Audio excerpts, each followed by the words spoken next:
प्रिय भावकों, जय श्री कृष्णा। चूँकि काल सर्प दोष राहु और केतु के माध्यम से बनता है, तो हमें इनके बारे में थोड़ी जानकारी प्राप्त करना जरूरी है। देखिए, राहु केतु कैसे पैदा हुए। राहु धड़ को कहते हैं और केतु, राहु सिर को कहते हैं और केतु धड़ को कहते हैं, जो पूंछ सहित होता है। अब देखिए, ये राहु और केतु दोनों मिलकर के, केतु जो है अपनी पूंछ का पाश बना करके, जाल बना करके आदमी के सांसारिक सुख और वैभव को बांध करके उसको खत्म कर देता है। इसलिए संपूर्ण जीवन में परीक्षा का कारण बनता रहता है, लोग परीक्षा लेते रहते हैं। अब देखिए, ये राहु कौन था, मैं इसके बारे में बताना चाह रहा हूँ। राहु हिरण्यकश्यप की पुत्री सिंह का और दानव विप्रचित्ति के माध्यम से राहु उनका बेटा है, पुत्र है, और उनसे उसका जन्म हुआ था।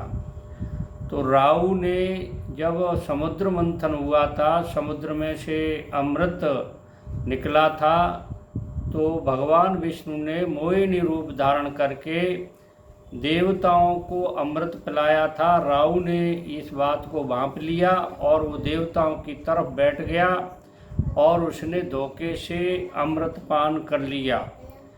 इस बात की चुगली सूर्य और चंद्र ने विष्णु भगवान से कर दी, तो विष्णु भगवान ने उसका सिर काट दिया। वो दो भागों में बट गया। सिर राहु और धड़ जो है केतु के रूप में परिणत हो गया।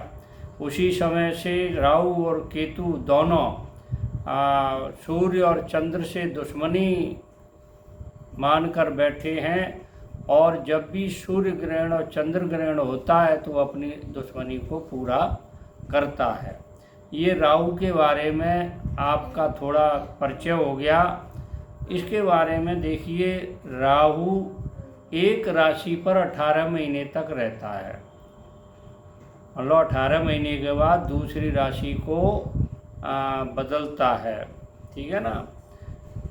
जिस राशि में राहु बैठा होता है, यानी मेष राशि में बैठा होगा तो मेष का फल देगा, मेष का मतलब मंगल का। वृष राशि में बैठा होगा तो शुक्र का फल देगा, और मिथुन राशि में होगा तो बुध का फल देगा। कर्क राशि में बैठा है तो चंद्र का, और सिंह राशि में बैठा है तो सूर्य का फल देगा। इसी तरह से अन्य राशियों में भी ये फल देता है। जिस राशि में बैठा है उसी राशि के स्वामी का फल देता है। देखिए, राहु राजनीतिक का कारक ग्रह है। राजनीति में जो लोग जाते हैं वो राहु के कारण जाते हैं। इस वजह से राहु शक्ति और हिम्मत, शौर्य, पाप कर्म, भय, शत्रुता, दुख, चिंता, दुर्भाग्य, संकट, कलंक, धोखा का अध्ययन राहु के माध्यम से किया जाता है, ठीक है ना। और राहु मानसिक रोगों का भी कारक ग्रह है, हृदय रोग का भी कारक ग्रह है, और विष और विष जनित रोग का भी कारक ग्रह है। कोढ़, सर्प, भूत, प्रेत, जादू, टोना, टोटका, अचानक घटने वाली दुर्घटनाओं का अध्ययन का राहु से ही किया जाता है। यह जन्म राशि से पहली राशि में हो, तीसरी में हो, पांचवी में हो, सातवीं में हो, आठवीं में हो, नौवीं में हो, 10वीं में हो, तो यह राहु शुभ फल देने वाला होता है। इसी प्रकार वृष, धनु, मीन, वृश्चिक राशि में यह बलवान माना जाता है।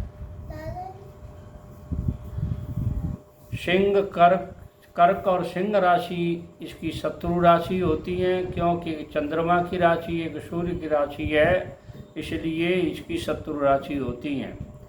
राहु दादा का कारक ग्रह है, यानी दादा के बारे में राहु से पता कर सकते हैं।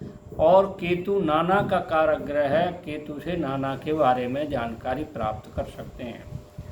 राहु पितृदोष का कारक है, ब्रह्मदोष का कारक है, इसका जिम्मेदार है। पितृदोष और ब्रह्मदोष का राहु जिम्मेदार है। राहु सूर्य चंद्र के साथ ग्रहण योग बनाता है और गुरु के साथ यह चांडाल योग बनाता है।